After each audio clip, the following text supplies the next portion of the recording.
Bem-vindo ao Leitura de Ouvido, o podcast que transforma linhas em ondas sonoras.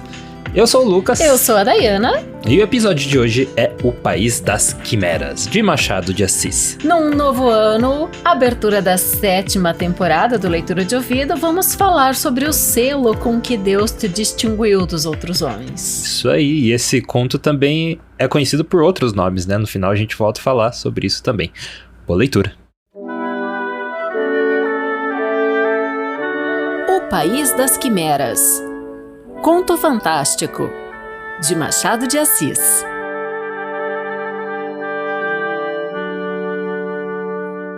Arrependera-se Catão de haver ido algumas vezes por mar, quando podia ir por terra. O virtuoso romano tinha razão. Os caminhos de Anfitrite são um tanto raivosos e muitas vezes funestos.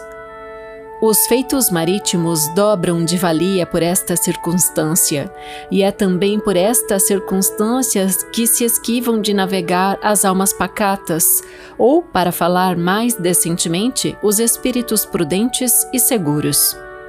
Mas, para justificar o provérbio que diz, debaixo dos pés se levantam os trabalhos, a via terrestre não é absolutamente mais segura que a via marítima, e a história dos caminhos de ferro, pequena embora, conta já não poucos e tristes episódios.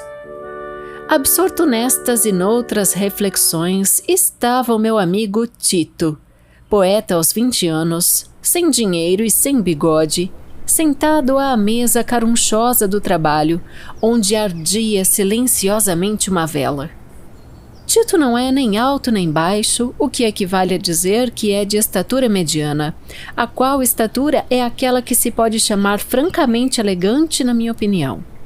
Possuindo um semblante angélico, uns olhos meigos e profundos, o nariz descendente legítimo e direto do de Alcibíades, a boca graciosa, a fronte larga como o verdadeiro trono do pensamento, Tito pode servir de modelo à pintura e de objeto amado aos corações de 15 e mesmo de 20 anos. Como as medalhas e como todas as coisas deste mundo de compensações, Tito tem um reverso. Oh, triste coisa que é o reverso das medalhas! Podendo ser do colo para cima modelo à pintura, Tito é uma lastimosa pessoa no que toca ao resto. Pés prodigiosamente tortos, pernas ambras, tais são os contras que a pessoa do meu amigo oferece a quem se extasia diante dos magníficos prós da cara e da cabeça.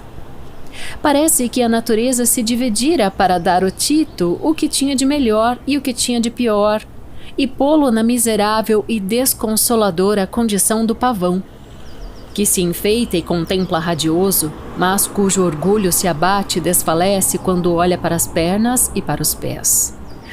No moral, Tito apresenta o mesmo aspecto duplo do físico. Não tem vícios, mas tem fraquezas de caráter que quebram, um tanto ou quanto, as virtudes que o enobrecem.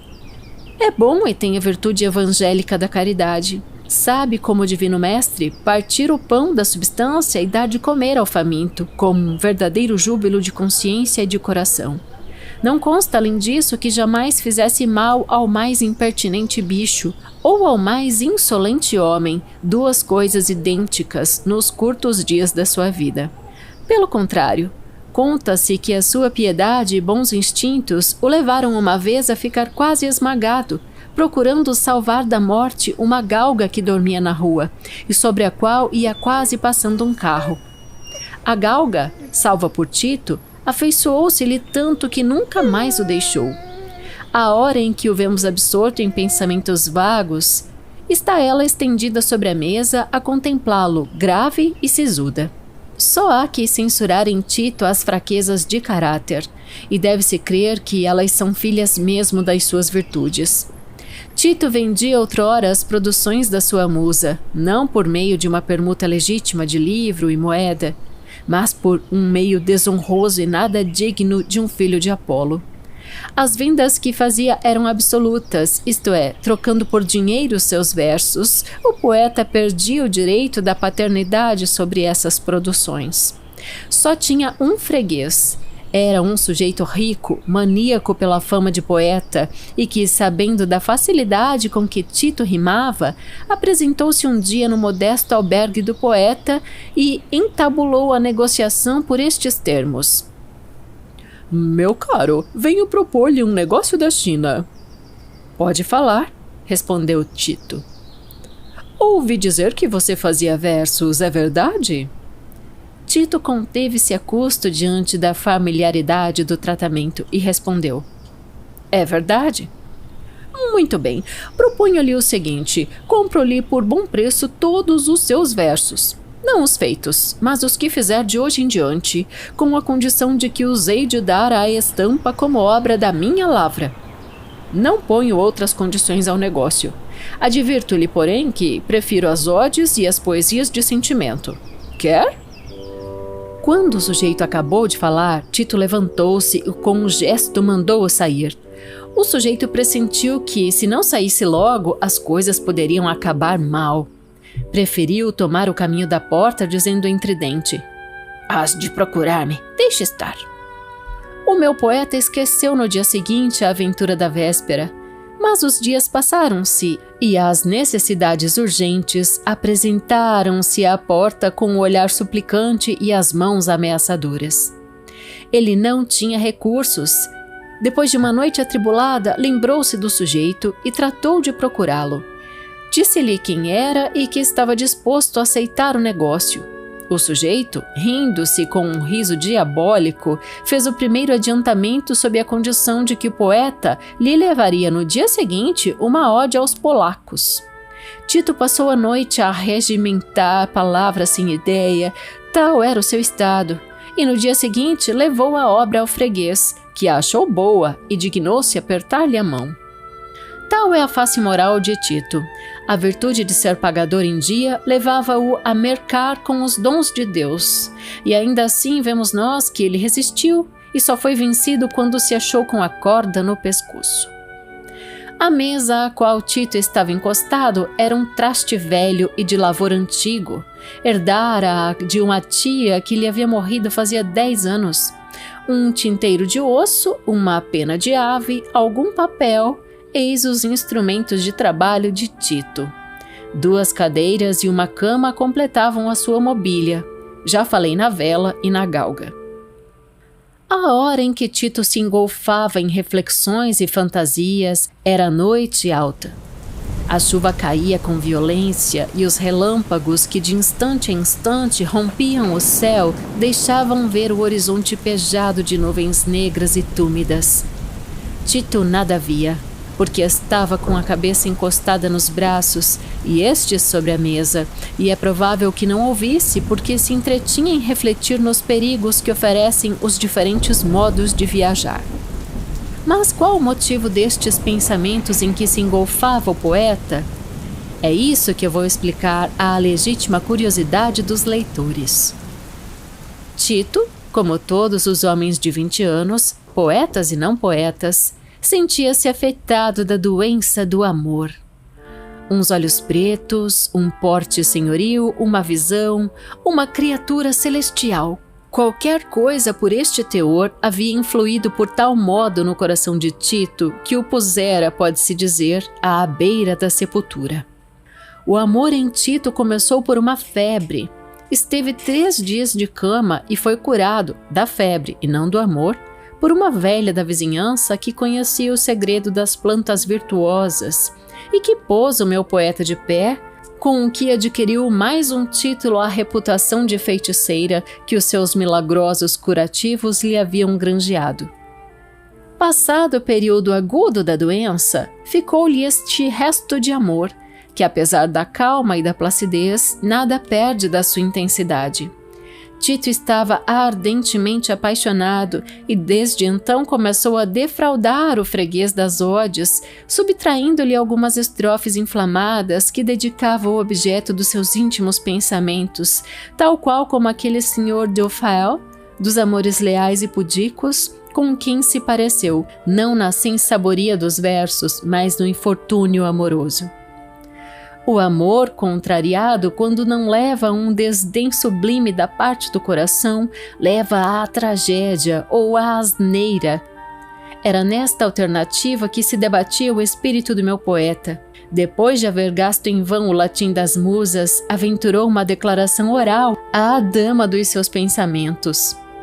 Esta ouviu-o com dureza d'alma, e quando ele acabou de falar, disse-lhe que era melhor voltar à vida real e deixar musas e amores para cuidar do alinho da própria pessoa.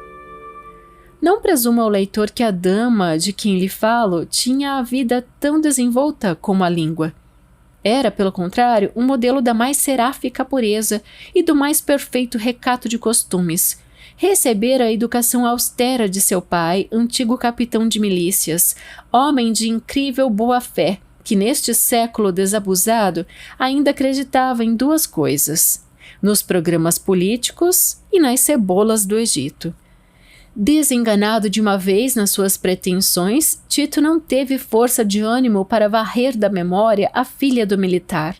E a resposta crua e desapiedada da moça estava ali no coração como um punhal frio e penetrante. Tento arrancá-lo, mas a lembrança vivia sempre, como ara da vesta, trazia-lhe as fatais palavras ao meio das suas horas mais alegres ou menos tristes da sua vida, como aviso de que a sua satisfação não podia durar e que a tristeza era o fundo real dos seus dias. Era assim que os egípcios mandavam pôr um sarcófago no meio de um festim, como lembrança de que a vida é transitória e que só na sepultura existe a grande e eterna verdade. Quando, depois de voltar a si, Tito conseguiu encadear suas ideias e tirar delas uma consequência, 2 projetos se lhe apresentaram. Qual mais próprio a granjear-lhe a vilta de pusilânime? Um concluía pela tragédia, outro pela asneira. Triste alternativa dos corações não compreendidos. O primeiro destes projetos era simplesmente deixar este mundo. O outro limitava-se a uma viagem, que o poeta faria por mar ou por terra, a fim de deixar por algum tempo a capital. Já o poeta abandonava o primeiro por achá-lo sanguinolento e definitivo. O segundo parecia-lhe melhor, mais consentâneo com a sua dignidade e, sobretudo, com os seus instintos de conservação. Mas qual o meio de mudar de sítio? Tomaria por terra? Tomaria por mar? Qualquer destes 2 meios tinha seus inconvenientes. Estava o poeta nestas averiguações quando ouviu que batiam à porta 3 pancadinhas. Quem seria? Quem poderia ir procurar o poeta àquela hora? Lembrou-se que tinha umas encomendas do homem das odes e foi abrir a porta disposto a ouvir resignado a muito plausível sarabanda que ele lhe vinha naturalmente pregar. Mas, ó pasmo, mal o poeta abriu a porta, eis que uma sílfide, uma criatura celestial, vaporosa, fantástica, trajando vestes alvas, nem bem de pano, nem bem de névoas, uma coisa entre as 2 espécies, pés alígeros, rosto sereno e insinuante, olhos negros e cintilantes, cachos louros do mais leve e delicado cabelo, a caírem-lhe graciosos pelas espáduas nuas, divinas como as tuas, ó Afrodite. Eis que uma criatura assim invade o aposento do poeta e, estendendo a mão, ordena-lhe que feche a porta e tome assento à mesa. Tito estava assombrado. Maquinalmente voltou ao seu lugar sem tirar os olhos da visão. Esta sentou-se defronte dele e começou a brincar com a galga que dava mostras de não usado contentamento. Passaram-se nisto 10 minutos. Depois do que a peregrina singular criatura, cravando os seus olhos nos do poeta, perguntou-lhe com uma doçura de voz nunca ouvida: "Em que pensas, poeta? Pranteias algum amor mal parado? Sofres com a injustiça dos homens? Dói-te a desgraça alheia? Ou é a própria que te sombreia a fronte?" Esta indagação era feita de um modo tão insinuante que Tito, sem inquirir o motivo da curiosidade, respondeu imediatamente: "Penso na injustiça de Deus." É contraditória a expressão. Deus é a justiça. Não é? Se fosse, teria repartido irmãmente a ternura pelos corações e não consentiria que um ardesse inutilmente pelo outro. O fenômeno da simpatia devia ser sempre recíproco, de maneira que a mulher não pudesse olhar com frieza para o homem, quando o homem levantasse olhos de amor para ela. Não és tu quem fala, poeta. É o teu amor próprio ferido pela má paga do teu afeto. Mas de que te servem as musas? Entra no santuário da poesia. Engolfa-te no seio da inspiração. Esquecerás aí a dor da chaga que o mundo te abriu. Coitado de mim, respondeu o poeta, que tenho a poesia fria e apagada inspiração. De que precisas tu para dar vida à poesia e à inspiração? Preciso do que me falta, e falta-me tudo. Tudo? És exagerado. Tens o selo com que Deus te distinguiu dos outros homens, e isso te basta. Cismavas em deixar esta terra? É verdade. Bem, venho a propósito. Queres ir comigo? Para onde? Que importa? Queres vir? Quero. Assim me distrairei. Partiremos amanhã. É por mar ou por terra? Nem amanhã, nem por mar, nem por terra, mas hoje e pelo ar. Tito levantou-se e recuou. A visão levantou-se também. Tens medo? Perguntou ela. Medo? Não, mas... Vamos, faremos uma deliciosa viagem. Vamos. Não sei se Tito esperava um balão para a viagem aérea a que o convidava a inesperada visita, mas o que é certo é que os seus olhos se arregalaram prodigiosamente quando viu abrirem-se das espáduas da visão duas longas e brancas asas que ela começou a agitar e das quais caía uma poeira de ouro. Vamos, disse a visão. Tito repetiu maquinalmente. Vamos. E ela tomou-o nos braços, subiu com ele até o teto que se rasgou e passaram ambos, visão e poeta. A tempestade tinha, como por encanto, cessado. Estava o céu limpo, transparente, luminoso, verdadeiramente celeste, enfim. As estrelas fugiam com a sua melhor luz. E um luar branco e poético caía sobre os telhados das casas e sobre as flores e a relva dos campos. Os dois subiram. Durou a ascensão algum tempo. Tito não podia pensar, ia atordoado e subia sem saber para onde nem a razão por quê. Sentia que o vento agitava os cabelos louros da visão e que eles lhe batiam docemente na face, do que resultava uma exalação celeste que embriagava e adormecia. O ar estava puro e fresco. Tito, que se havia distraído algum tempo da ocupação das musas no estudo das leis físicas, contava que naquele subir continuado, breve chegariam a sentir os efeitos da rarefação da atmosfera. Engano dele. Subiam sempre e muito, mas a atmosfera conservava-se sempre a mesma, e quanto mais ele subia, melhor respirava. Isto passou rápido pela mente do poeta. Como disse, ele não pensava. Ia subindo sem olhar para a terra, e para que olharia para a terra? A visão não podia conduzi-lo, senão ao céu. Em breve começou Tito a ver os planetas fronte por fronte. Era já sobre a madrugada. Vênus, mais pálida e loura que de costume, ofuscava as estrelas com o seu clarão e com a sua beleza. Tito teve um olhar de admiração para a deusa da manhã. Mais subiam sempre.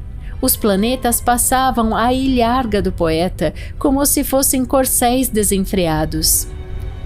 Afinal, penetraram em uma região inteiramente diversa das que haviam atravessado naquela assombrosa viagem. Tito sentia expandir-se-lhe a alma na nova atmosfera. Seria aquilo o céu? O poeta não ousava perguntar, e mudo esperava o termo da viagem. À proporção que penetravam nesta região, ia-se a alma do poeta rompendo em júbilo. Daí a algum tempo entravam em um planeta. A fada depôs o poeta e começaram a fazer o trajeto a pé. Caminhando, os objetos até então vistos através de um nevoeiro tomavam aspecto de coisas reais. Tito pôde ver então que se achava em uma nova terra, a todos os respeitos estranha. O primeiro aspecto vencia o que oferece a poética Istambul ou a poética Nápoles. Mais entravam, porém, mais os objetos tomavam o aspecto da realidade.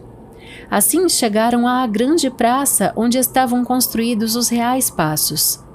A habitação régia era, por assim dizer, uma reunião de todas as ordens arquitetônicas, sem excluir a chinesa, sendo de notar que esta última fazia não mediana despesa na estrutura do palácio.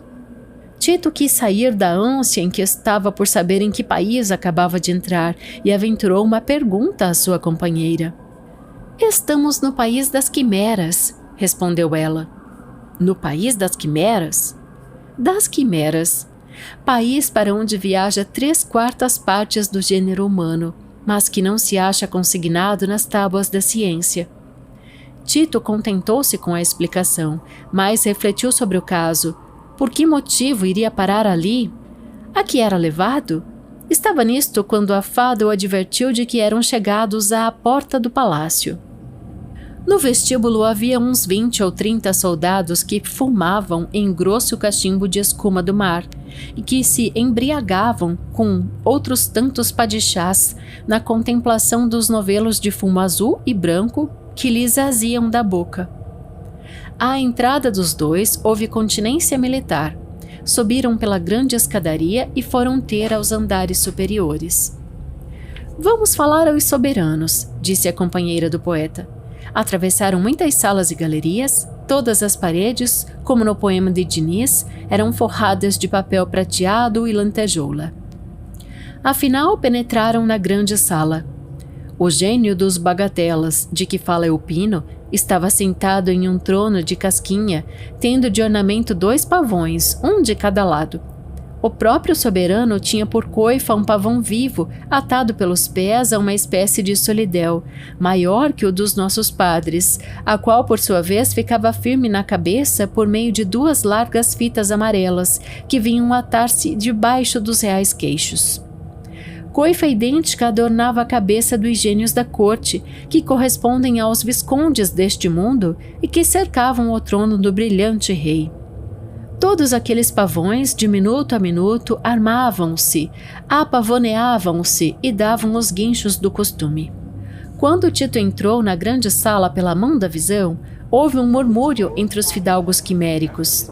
A visão declarou que ia apresentar um filho da terra. Seguiu-se a cerimônia da apresentação, que era uma enfiada de cortesias, passagens e outras coisas quiméricas, sem excluir a formalidade do beijamão. Não se pense que Tito foi o único a beijar a mão ao gênio soberano. Todos os presentes fizeram o mesmo, porque, segundo Tito ouviu depois, não se dá naquele país o ato mais insignificante sem que esta formalidade seja preenchida. Depois da cerimônia da apresentação, perguntou o soberano ao poeta que tratamento tinha na terra, para dar-se-lhe Cicerone correspondente. "Eu", disse Tito, "tenho, se tanto, um triste mercê." "Só isso, pois há de ser o desprazer de ser acompanhado pelo Cicerone comum. Nós temos cá a senhoria, a excelência, a grandeza e outras mais. Mas quanto à mercê, essa, tendo habitado algum tempo este país, tornou-se tão pouco útil que julguei melhor despedi-la." A este tempo, a senhoria e a excelência, 2 criaturas empertigadas que se haviam aproximado do poeta, voltaram-lhe as costas, encolhendo os ombros e deitando-lhe um olhar de través com a maior expressão de desdém e pouco caso. Tito quis perguntar à sua companheira o motivo deste ato daquelas 2 quiméricas pessoas, mas a visão puxou-lhe pelo braço e fez-se-lhe ver com um gesto que estava desatendendo ao gênio das bagatelas, cujos sobrolhos se contraíram, como dizem os poetas antigos, que se contraíam os de Júpiter tonante. Neste momento entrou um bando de moçoilas frescas, lépidas, bonitas e louras. Oh, mas de um louro que se não conhece entre nós, os filhos da terra. entraram elas a correr com agilidade de andorinhas que voam, e depois de apertarem galhofeiramente a mão aos gênios da corte, foram ao gênio soberano, diante de quem fizeram umas 10 ou 12 mesuras. Quem eram aquelas raparigas? O meu poeta estava de boca aberta, indagou da sua guia e soube. Eram as utopias e as quimeras que iam da terra, onde haviam passado a noite na companhia de alguns homens e mulheres de todas as idades e condições. As utopias e as quimeras foram festejadas pelo soberano, que se dignou sorrir-lhes e bater-lhes na face. Elas, alegres e risonhas, receberam os carinhos reais como coisa que lhes era devida, e depois de 10 ou 12 mesuras, repetição das anteriores, foram-se da sala, não sem abraçarem ou beliscarem o meu poeta, que olhava espantado para ela e sem saber por que se tornara objeto de tanta jovialidade. O seu espanto crescia de ponto quando ouvia a cada uma delas esta expressão muito usada nos bailes de máscaras: "Eu te conheço!" Depois que saíram todas, o gênio fez um sinal e toda a atenção concentrou-se no soberano, a ver o que ia sair-lhe dos lábios. A expectativa foi burlada porque o gracioso soberano, apenas com um gesto, indicou ao cicerone comum o mísero hóspede que aqui tinha ido. Seguiu-se a cerimônia da saída, que durou longos minutos em virtude das mesuras, cortesias e beija-mão do estilo. Os três, o poeta, a fada condutora e o cicerone, passaram à sala da rainha. A real senhora era uma pessoa digna de atenção a todos os respeitos. Era imponente e graciosa, trajava vestido de gaze e roupa da mesma fazenda, borzeguins de cetim alvo, pedras finas de todas as espécies e cores, nos braços, no pescoço e na cabeça. Na cara trazia posturas finíssimas e com tal arte que parecia haver sido corada pelo pincel da natureza, dos cabelos recendiam ativos cosméticos e delicados olhos. Tito não disfarçou a impressão que lhe causava um todo assim. Voltou-se para a companheira de viagem e perguntou como se chamava aquela deusa. "Não a vê?" respondeu a fada. "Não vê as 300 raparigas que trabalham em torno dela? Pois então, é a moda, cercada de suas 300 belas, caprichosas filhas." A estas palavras, Tito lembrou-se do Isope. Não duvidava já de que estava no país das quimeras. Mas, raciocinou ele, para que Diniz falasse de algumas destas coisas, é preciso que cá tivesse vindo e voltasse, como está averiguado. Portanto, não devo receiar de cá ficar morando eternamente. Descansado por este lado, passou a atentar para os trabalhos das companheiras da rainha. Eram umas novas modas que se estavam arranjando para vir a este mundo substituir as antigas. Houve apresentação com o cerimonial do estilo. Tito estremeceu quando pousou os lábios na mão fina e macia da soberana. Esta não reparou, porque tinha na mão esquerda um psechê onde se mirava de momento em momento. Impetraram os três licença para continuar a visita do palácio e seguiram pelas galerias e salas de alcázar. Cada sala era ocupada por um grupo de pessoas, homens ou mulheres, algumas vezes mulheres e homens, que se ocupavam nos diferentes misteres em que estavam incumbidos pela lei do país ou por ordem arbitrária do soberano. Tito percorria essas diversas salas com um olhar espantado, estranhando o que via, aquelas ocupações, aqueles costumes, aqueles caracteres. Em uma das salas, um grupo de 100 pessoas ocupava-se em adelgaçar uma massa branca, leve e balofa. Naturalmente este lugar é a utiaria, pensou Tito. Estão preparando alguma iguaria singular para o almoço do rei. Indagou do cicerone se havia acertado. Não, senhor. Estes homens estão ocupados em preparar massa cerebral para um certo número de homens de todas as classes. Estadistas, poetas, namorados, etc. Serve também a mulheres. Esta massa é especialmente para aqueles que, no seu planeta, vivem com verdadeiras disposições do nosso país, aos quais fazemos presentes deste elemento constitutivo. É massa quimérica? Da melhor que se há visto até hoje. Pode ver-se? O cicerone sorriu-se, chamou o chefe da sala, a quem pediu um pouco de massa. Este foi com prontidão ao depósito e tirou uma porção que entregou a Tito. Mal o poeta a tomou das mãos do chefe, desfez-se a massa, como se fora composta de fumo. Tito ficou confuso, mas o chefe, batendo-lhe no ombro: "Vá descansado", disse. "Nós temos à mão matéria-prima. É da nossa própria atmosfera que nos servimos. E a nossa atmosfera não se esgota." Este chefe tinha uma cara insinuante, mas, como todos os quiméricos, era sujeito a abstrações, de modo que Tito não pôde arrancar-lhe mais uma palavra, porque ele, ao dizer as últimas, começou a olhar para o ar e a contemplar o voo de uma mosca. Este caso atraiu os companheiros que se chegaram a ele e mergulharam-se todos na contemplação do alado inseto. Os três continuaram caminho. Mais adiante era uma sala onde muitos quiméricos, à roda de mesas, discutiam os diferentes modos de inspirar aos diplomatas e diretores deste nosso mundo os pretextos para encher o tempo e apavorar os espíritos com futilidades e espantalhos. Esses homens tinham ares de finos e espertos. Havia a ordem do soberano para não se entrar naquela sala em horas de trabalho. Um guarda estava à porta. A menor distração daquele congresso seria considerada uma calamidade pública. Andou meu poeta de sala em sala, de galeria em galeria. Aqui visitando um museu, ali um trabalho ou um jogo. Teve tempo de ver tudo, de tudo examinar com atenção e pelo miúdo. Ao passar pela grande galeria que dava para a praça, viu que o povo, reunido embaixo das janelas, cercava uma forca. Era uma execução que ia ter lugar.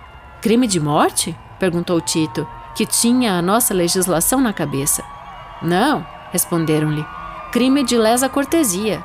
Era um quimérico que havia cometido o crime de não fazer a tempo e com graça uma continência. Este crime é considerado naquele país como a maior audácia possível e imaginável. O povo quimérico contemplou a execução como se assistisse a um espetáculo de saltimbancos, entre aplausos e gritos de prazer. Entretanto, era a hora do almoço real. À mesa do gênio soberano só se sentavam o rei, a rainha, 2 ministros, um médico e a encantadora fada que havia levado meu poeta àquelas alturas. A fada, antes de sentar-se à mesa, implorou do rei a mercê de admitir Tito no almoço. A resposta foi afirmativa. Tito tomou assento. O almoço foi o mais sucinto e rápido que é possível imaginar. Durou alguns segundos, depois o que todos se levantaram, e abriu-se mesa para o jogo das reais pessoas. Tito foi assistir ao jogo. Em roda da sala havia cadeiras, onde estavam sentadas as utopias e as quimeras. Às costas dessas cadeiras empertigavam-se os fidalgos quiméricos, com os seus pavões e as suas vestiduras de escarlate.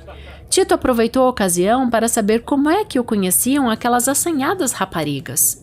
Encostou-se a uma cadeira e indagou da utopia que se achava nesse lugar. Esta impetrou licença e, depois das formalidades do costume, retirou-se a uma das salas com o poeta, e aí perguntou-lhe: "Pois deveras não sabes quem somos? Não nos conheces?" "Não as conheço, isto é, conheço-as agora, e isto dá-me verdadeiro pesar, porque quisera tê-las conhecido há mais tempo."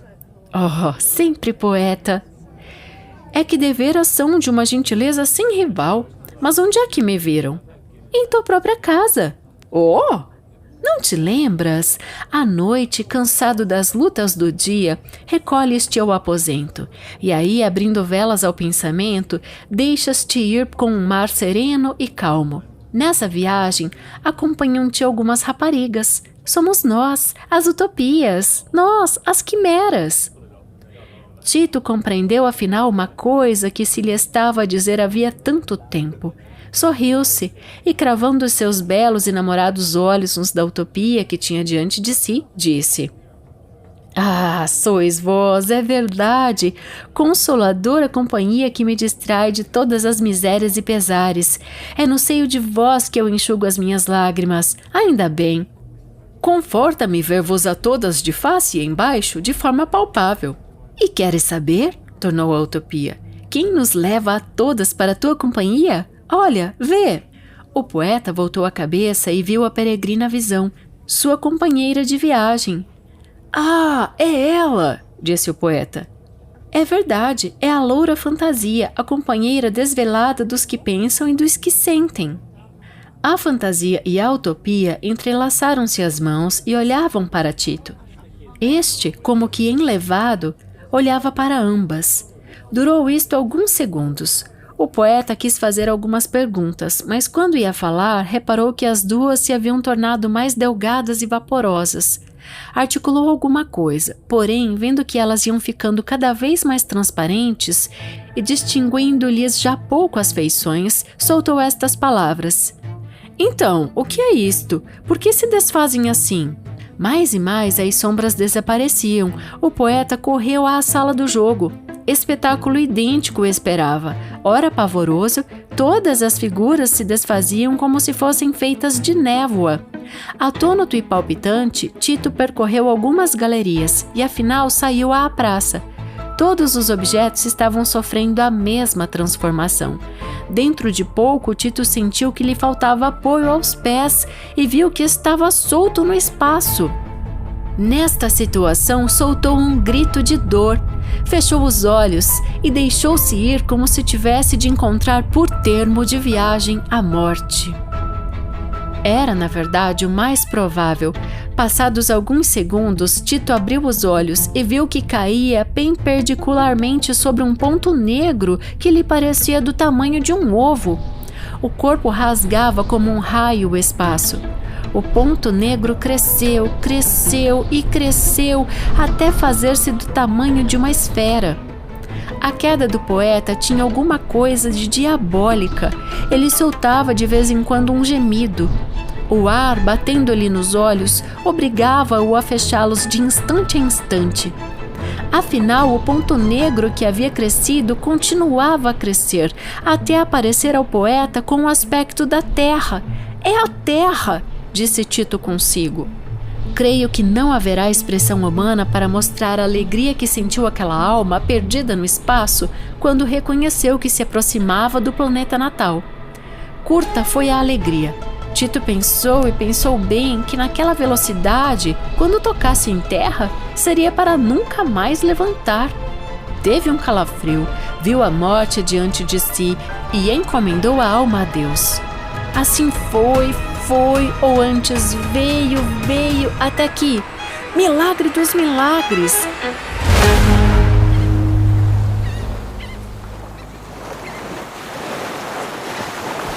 Caiu sobre uma praia, de pé, firme como se não houvesse dado aquele infernal salto. A primeira impressão, quando se viu em terra, foi de satisfação. Depois tratou de ver em que região do planeta se achava. Podia ter caído na Sibéria ou na China. Verificou que se achava a 2 passos de casa. Apressou-se o poeta a voltar aos seus pacíficos lares.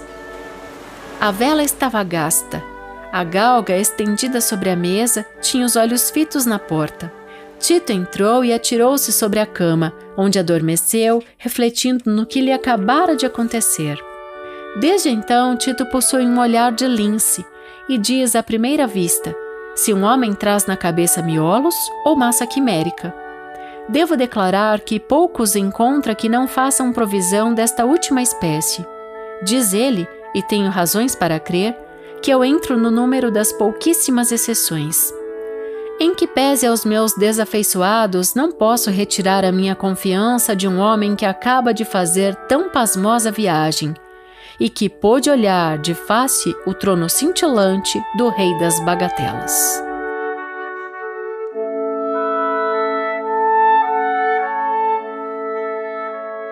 E esse foi O País das Quimeras, de Machado de Assis. Um conto fantástico do Bruxo do Cosme Velho, uma ótima forma de começar 2026, né? Na praia ali, terminando na praia, né, na verdade. Isso mesmo, tem tantas pessoas em férias, adorei a arte de capa, já vou falar de cara, né? Eu pensei, pode ser um spoiler, mas na verdade não é, né? Não. Porque você descobre que ele foi parar na praia só ali no final, e no começo você nem sabe que ele mora perto da praia também, né? Não é dado assim. E também tem aquela conjectura, será que eu viajo por água ou pelo ar, por terra, né? Uhum. E ele acaba viajando pelo ar. E daí isso nos lembra falar os caminhos de Anfitrite, né? Já que você falou do mar ali, porque quando ele confabula se vai viajar por terra ou por mar, né? Mar leva a mitologia grega, né? Quando ele fala de Anfitrite, porque é a deusa e a rainha dos mares. É a esposa do Poseidon, Anfitrite. E também, Quimera também é algo de mitologia, né? Apesar de não ser nesse teor aqui, né? Ele trata Quimera nesse sentido mais de utopia, né? Isso. E de sonho não Lembra realizado. aquele conto que a gente fez sobre a Quimera então, também? Eu queria me lembrar de onde que teve um outro texto, né? Que foi citado Quimera, que daí a gente explicou que esse ser mitológico aí, que é metade, deixa eu ver se eu lembro, metade leão, metade cabra. Não lembro também. 3 animais juntos, que é uma quimera, né? Mas aí a quimera aqui é no outro sentido da palavra, né? Mas é também essa questão do sonho, né? Que tem a ver com isso, porque a gente vai perceber que essa moça, a gente só vai saber no final, né, da história, essa moça, essa sílfide, essa aparição, esse ser extracorpóreo que vai buscá-la em casa naquela noite de tempestade, é a fantasia. Então é a fantasia que faz isso e que o leva para o país das quimeras, onde ele encontra as quimeras, que é as que o acompanha a vida toda como poeta, né? Sim. Mas falar um pouco da estrutura desse texto, então ele foi publicado em 1º de novembro de 1862, com esse título, O País das Quimeras, na revista O Futuro, né, um periódico literário bem interessante, porque é um conto fantástico em O Futuro, né? Essa revista do Rio de Janeiro. E 164 anos depois é o primeiro episódio da 7ª temporada, né? Eu escolhi a dedo esse episódio, queria algo assim que nos fizesse pensar, ele é muito autorreflexivo e dá uma condição da gente pensar tempo e espaço, esse conto. Depois, como você falou, né, outros títulos, realmente, o Machado reescreve o conto, republica com outro título, que é Uma Excursão Milagrosa. Aí ele dá mais essa pegada do milagre, né, do sobrenatural de novo, e aí sai no Jardim das Famílias em maio de 1866. Mas depois ele não inclui o conto em nenhuma coleção de livros publicados durante a vida. Aqui, o texto que a gente trabalhou, essa versão, encerra o livro Relíquias da Casa Velha, da coleção cinquentenária que a gente tem do Machado, no Relíquias da Casa Velha, é o último texto do livro. E por meio desse conto a gente conhece de corpo e alma o poeta Tito, né? De corpo, interessante citar, porque ele é um homem comum em feições, como o Machado descreve, né? Não tem bigode. Tem bigode. Não tem. Sem bigode. Que era considerado, né? Ter um bigode era sinal de respeito, né? Nossa, total. Então ele não era respeitado ainda. Até como ele coloca o que ele não tem, né? Também. E se você lembrar, o bigode do Machado de Assis é também de respeito. Jurássico, assim. E o Tito tem 20 anos, né? Mas até quando você falou dele não ter bigode, essa questão do respeito, que ele fala que quando lá no País das Quimeras pergunta qual que é o tratamento que é para dar para ele fala que ele é um simples mercê, né? Isso é bem legal pra gente falar da evolução da língua portuguesa, porque a gente tem vossa mercê, né? Que tem o vossa na frente. Que daí que virou o você. Né? Que vai abreviando para vós me ser, né? E daí ele é só um mercê, ou seja, é meio rápido falar isso. Daí a gente tem o você, a gente tem o VC e a gente tem o C hoje em dia, né? Às vezes para falar intimamente a gente fala assim. É difícil abreviar mais do que você, né? O a palavra VC, acho que chegou né? ao máximo da abreviação. Mas a gente fala... Daí o VC é mais escrito, né? A gente não fala VC. A gente só escreve VC ou a gente fala... O que você acha? Esse C... o C, o C, né? O que você acha? Que é esse C forma aqui mais no Brasil. resumida. Só que lembrar que o você, para países europeus, é terceira pessoa. Mais formal, né? É formal como senhor, senhora, né? Na França, madame, monsieur, né? Em Portugal você também é formal, né? Então, aqui no Brasil você é totalmente informal. E ele é só um mercê, né? Então, só pra falar, fecha parênteses, a evolução da língua. Mas título, então, ele era um partido às moças de 15 ou 16 anos, como o Machado mesmo nos fala, ali no século XIX. E ele tinha fraquezas de caráter, tinha o reverso da medalha, né? Que o levam a mercar com os dons de Deus. Esse termo, ele faz hoje, no contexto do século XXI, a gente pensar profundamente sobre isso, porque todo mundo diz hoje que você tem que trabalhar com o que você gosta e você é bom de fazer, né? Você tem que ganhar dinheiro com o que dá dinheiro, né? Essas três coisas, o Ikigai. É o Ikigai. Eu até peguei aqui o diagrama do Ikigai para ficar bem fresquinho na nossa cabeça, Lucas, né? Porque tem todo o curso aí de coach, alguma coisa, vai ter o Ikigai. Vai falar do Ikigai, mas é importante porque quando ele... Até o selo com que Deus te distinguiu dos outros homens, que eu abri o episódio falando, né? Então a gente tá aqui usando o nosso selo aqui nos microfones, fazendo leitura de ouvido, né? Os dons que a gente tem, a gente tá colocando, empregando em prol disso. E o Tito, pra sustentar sua própria vida, né? Pra ele ter ali a sua renda, ele começa a vender seus versos. Ele vira um ghostwriter. Pois é. E eu até fico pensando se não é meio autobiográfico até o conto, né? Porque eu acho que esse conto é bem do início do Machado de Assis, não é? Olha, Lucas, você tem razão. É 1862, ele nasce em 1839. É difícil falar, tipo, Ele é muito jovem mesmo então, aqui. Acho que é bem do início e é difícil falar, usar esse termo, né, autobiográfico, porque no final das contas vai ser tudo autobiográfico, né? Porque o autor sempre vai puxar do que ele viveu e do que ele viu, né? Mas essa afirmação é muito polêmica, hein? Então, é polêmica, mas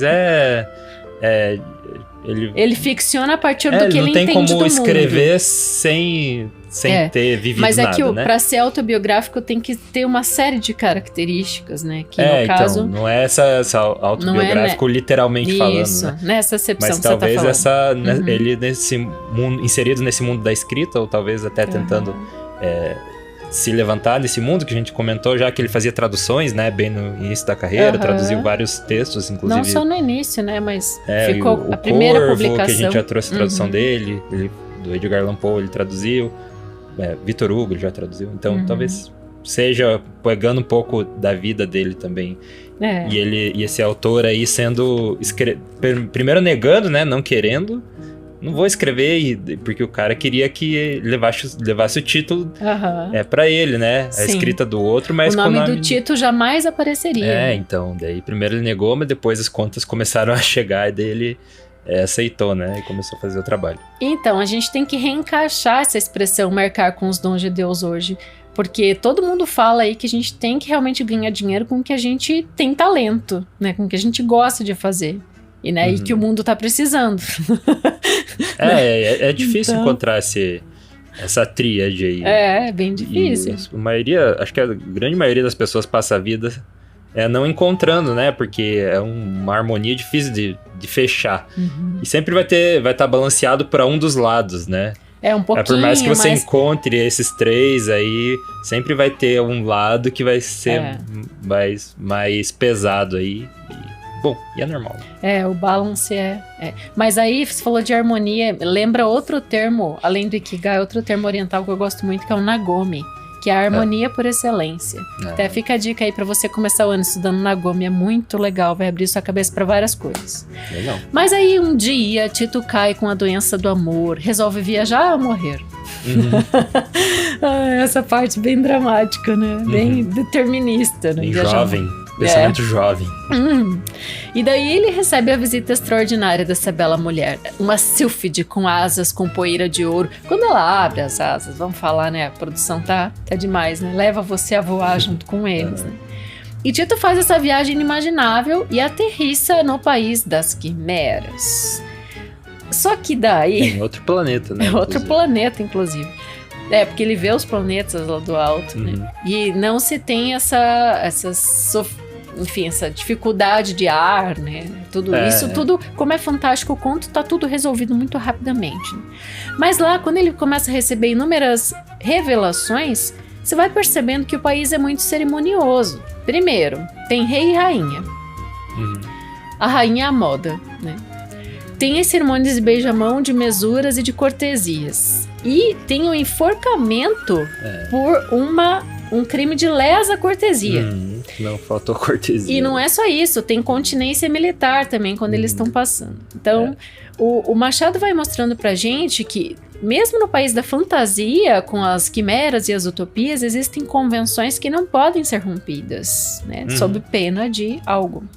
Sim. E diante dessas revelações, e no final fica tudo vaporoso, o poeta passa a ter olhos de lince. Pra quê? Pra ler a alma das pessoas. E aí que tá a grande pegada dessa história, né? Porque a lenda grega de Linceu, né, que é aquele que pode ver através das paredes, deu nome a essa expressão olhos de lince, se associa à visão sobrenatural. E a poesia, ela toca a alma de uma forma diferente, né? Lince também é um felino que é conhecido por uma visão noturna muito sensacional, assim, muito superior. Tem uma audição muito boa também. E essas características reforçam esse sentido figurado, né, da visão aguçada. Por isso que essa percepção extraordinária, quando a gente fala que consegue enxergar o oculto, consegue perceber detalhes minúsculos, esse é o poeta, né? Então ali ele tá meio que falando da composição de um poeta também, né? Quando ele leva o Tito para o país das quimeras. E tem outras curiosidades que eu fiquei bem... fui atrás, né? Essa questão do pavão, né, Lucas? Te chamou a atenção o pavão? Ele menciona algumas vezes. Primeiro que compara o próprio Tito a um pavão, porque se em cima ele é todo exuberante, né? Ele tem esse dom de pensamento, ele, né? Enfim... chama a atenção de alguma forma, ele tem as pernas tortas, meio magrela. Por baixo é uma galinha. Igual pavão. Muito bom. Até trago as aspas. Que se enfeita e contempla radioso, mas cujo orgulho se abate e desfalece quando olha para as pernas e para os pés. E isso também é muito legal, porque a gente vai perceber que nem todo mundo é 100% em tudo, né? Aí pensa nos talentos que a gente tá falando desde o começo aqui desse debate, né? Você é muito bom em muitas coisas e tem outras que você simplesmente não é e pronto, né? Então, tudo bem, vamos trabalhar com o material que a gente tem, né? Isso também é muito esperançoso para ouvir num começo de ano. Né? E também dedicar um pouco de tempo nas coisas que você precisa ser bom, mas às vezes não é, né? Tem gente que tem muito problema social, assim, eu simplesmente sou assim. Eu não. Daí em que sentido o problema social? Tipo, às vezes a pessoa vai na casa de alguém e nem cumprimenta direito, ou vai no aniversário, não dá feliz aniversário. Ou daí Quanto menos levar um presente. Sai da casa da pessoa e não dá tchau. Tipo, por fobia social, mas daí eu sou assim, vou deixar porque eu sou assim. E daí pessoas eu acho errado, eu acho que tem que tentar, tipo, ter um esforço pra você não se comportar tanto dessa forma, porque você acaba também prejudicando outros, né? É verdade. Nem todo mundo vai entender, né? Deixa que a pessoa é assim, deixa a pessoa ser como ela é, né? Não é sempre assim. Interessante você falar isso. Tipo, você entra numa empresa, por exemplo, daí você vai ter que, né, se virar e tal, ter o jogo de cintura. Então, também focar nessas áreas que a gente não é tão bom, né? E tentar desenvolver elas o mínimo possível, né? Pra conviver em harmonia aí com todo mundo. Quando você fala do que não é tão bom, leva outra expressão do texto, que é as cebolas do Egito. Eu fiquei bem focada. Eu fiquei curioso pra saber o que é isso. Então, é que assim, essa expressão ela é bíblica também, e ela se refere à saudade que o povo de Israel sentia da comida, especialmente as cebolas, o alho e o peixe, quando eles estavam aprisionados. Cheirinho de cebola fritando. Porque assim, os historiadores confirmam que as cebolas eram um alimento básico no Egito Antigo, usadas até para alimentar aqueles que fizeram as pirâmides, né, os trabalhadores. E essa expressão simboliza o apego às situações passadas, mesmo que ruins. Então, quando eles estavam escravizados, né, que o povo sentia essa distância da terra, também tinha essa saudade da cebola. É bem complexo, né? O Machado, ele usa de metáforas e de expressões históricas para nos mostrar muitas coisas. Tudo muito bem embasado, né? Não tem palavra jogada ao vento, é tudo tudo tem seu fundo de pesquisa. E tem também toda a expertise de escritor dele, porque ele cita muitos poemas de Diniz, né, em vários momentos ao longo, assim, era um grande ídolo pro Tito, né, que é um dos poetas que ele cita ali, mas ele fala que quando ele tá chegando no País das Quimeras, ele enxerga coisas parecidas com Istambul, com Nápoles, né, na questão poética. Fala também da arquitetura chinesa pro Rei das Bagatelas, né? Então ele vai pegando para compor no imaginário do leitor como é que seria, né, esse País das Quimeras. Sim. Então é muito bom mesmo. Eu adorei começar o ano com esse conto. Tem muito mais coisa que dá para você refletir aí. E eu penso que ele provoca na gente, é meio que autorreflexivo esse conto, né? Porque você acabou de ir conosco para esse País das Quimeras. E é bom lembrar que o Machado fala ali que 3/4 do gênero humano tem massa quimérica na cabeça. Agora há pouco a gente tomava café e eu perguntei pro Lucas se ele tinha massa quimérica. Eu não consegui identificar direito se isso é uma coisa boa ou é uma coisa boa. Ou você é tipo uma massa de manobra. Não, no final é porque é o que faz você pensar, é o que faz você ver além do que simplesmente a matéria nos apresenta. Tá bom, então tá. Eu tenho uma massa. Tem a massa. Quimérica. Eu também tenho a massa quimérica na cabeça. Então é um conto autorreflexivo muito bacana do Machado. E tem muita coisa, já que a gente tá começando um ano, né, Lucas, que a gente pode estar trazendo pra mesa aqui. Então, o 1º de janeiro, né, todo ano é comemorado o Dia do Domínio Público, né, porque justamente passa... o ano vira e vários autores entram em domínio público, dependendo de cada país, lembrando das regras por cima, assim, no Brasil é 70 anos, né, após a morte do autor, ele entra em domínio público, e isso é praticado na maioria dos países, na União Europeia, inclusive, a grande maioria. Nos Estados Unidos é diferente, né, porque eles são diferentes. Lá é 95 anos. Então eles querem se agarrar à obra até não dá mais, né? É assim, bem americano, bem estadunidense esse conceito. Inclusive, depende de muitas outras... tem muitas variáveis, né? A gente já falou sobre o caso do Mickey aqui nos Estados Unidos, que passou o domínio público, eles estenderam por umas 3 ou 4 instâncias, assim, o domínio público do Mickey, porque eles não queriam que ninguém usasse. E, enfim, finalmente entrou em domínio público uns anos atrás, né? Mas só aquela primeira versão, né? Só a versão do bot lá, a primeira versão do Mickey, preto e branco, que as pessoas estão usando agora para fazer tudo que é coisa.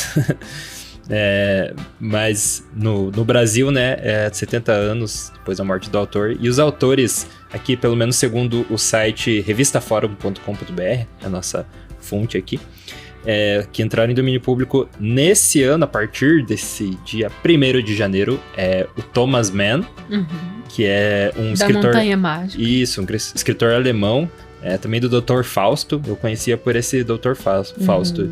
Vamos pensar em algo do Thomas Mann para trazer. Ele ganhou Nobel de Literatura em 1929. Então é um autor importante. O Albert Einstein, aí pertinho da Alemanha, né? Acho que ele era austríaco.